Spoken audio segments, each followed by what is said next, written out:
Strengthening U.S.-SA relations, Presidents Ramaphosa and Trump's promising telephonic exchange.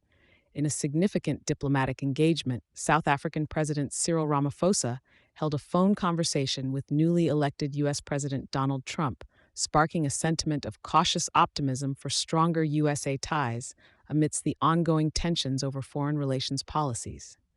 The 15-minute telephonic dialogue, facilitated by prominent South African businessmen Johan Rupert and Whitey Basson, focused on fortifying the trade and political relations between the two nations. This development comes against the backdrop of South Africa's active efforts to secure its continued participation in the African Growth and Opportunity Act, OA, which grants the country duty-free export access to the U.S. market.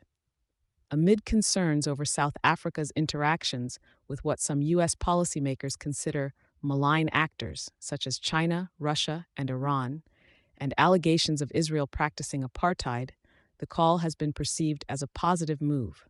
Notably, the U.S. House of Representatives Committee on Foreign Affairs recently initiated a bill to review the bilateral relationship with South Africa on these grounds. Trade Minister Parks Tau has been at the helm of a diplomatic initiative in Washington to advocate for South Africa's membership in Agoa.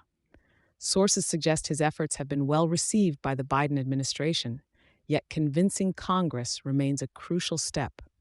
The longer duration of Ramaphosa's conversation, compared to other global leaders, as pointed out by veteran diplomat Dr. Kingsley Makubela, indicates the importance of U.S.-SA relations in the eyes of the incoming U.S. administration.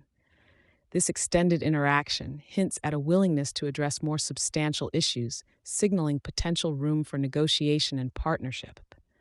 Dr. Makubela cited Trump's previous term in office, wherein there was no indication of AGOA benefits being at risk under his administration. Expectations are now forming around a Trump presidency that may be amenable to dialogue and receptive to maintaining fruitful economic and political connections with South Africa. With global influence increasingly intertwined, President Ramaphosa also underscored the potential for collaboration with the U.S. ahead of South Africa's presidency of the G20 in 2025. His statement emphasizes the anticipation for a continued and enriching partnership spanning various domains of cooperation. The engagement between Presidents Ramaphosa and Trump showcases the dynamic and evolving landscape of international diplomacy, with South Africa demonstrating its commitment to nurturing strategic alliances for the prosperity of its citizens and reinforcing its stature on the global stage. Thank you for choosing Satori News.